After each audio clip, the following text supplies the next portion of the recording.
I'm James Dorsey here with Restoration's Health and Wellness Ministry, where we're doing a medical moment that's going to be aired every Tuesday and Thursday.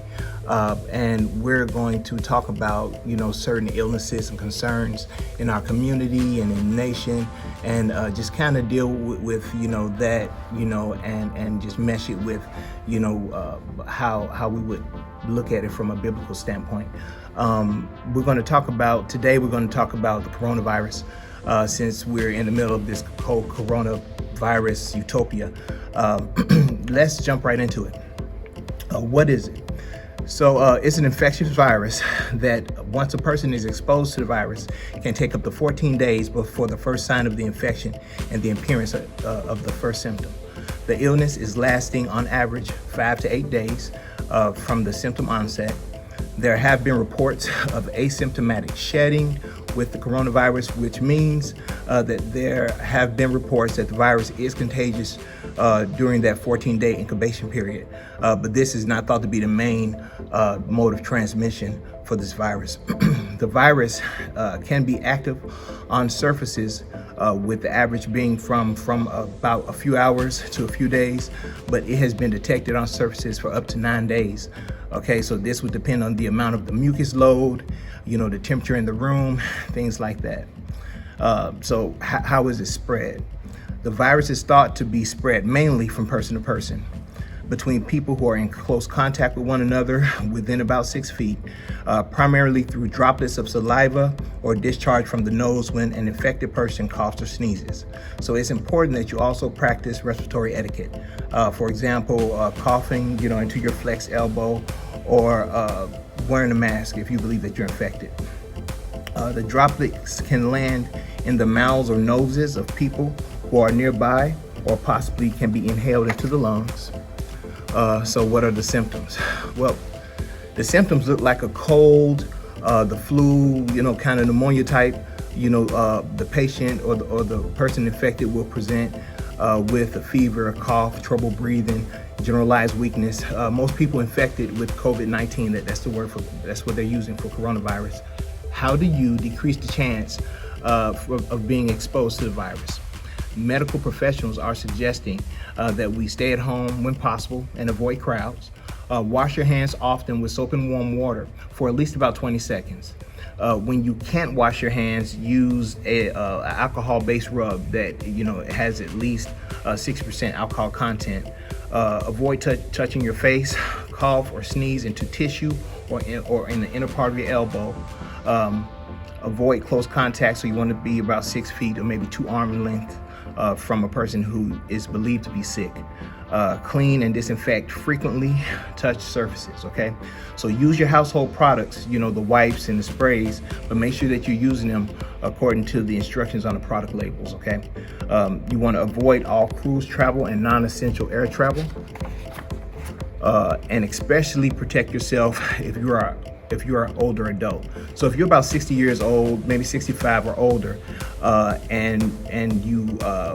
or you have an underlying condition, so if you have any like cardiovascular disease, diabetes, chronic respiratory disease, or cancer, you really want to be extra careful, because you are more likely to develop a serious outcome due to you having a more delicate immune system, okay?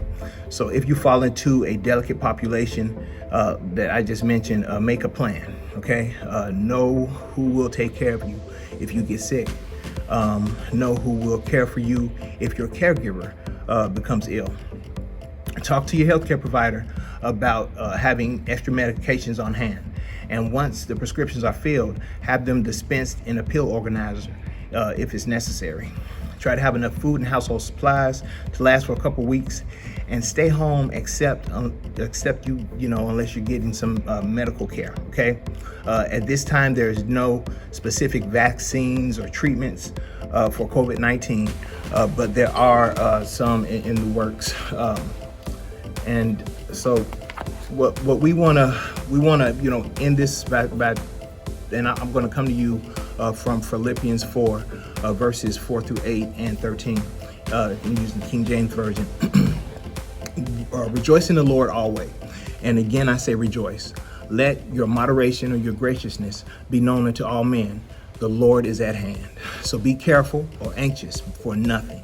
So don't worry about anything, which is no summons or to irresponsibility or an invitation to dismiss a legitimate concern. It's okay to be concerned, but don't let it be so paralyzing that that you can't go on and do what you need to do for God.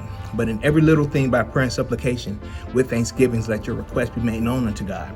The solution to undue anxiety is prayer in everything, in any matter of living, and God is eager to hear our requests, especially when accompanied by a heart of thanksgiving.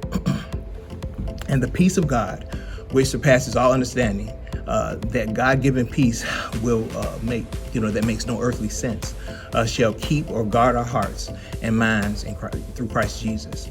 For those of you who feel alone, separated during this time of this coronavirus utopia, there is a unique opportunity for us to begin to condition our minds to be occupied by the right thing.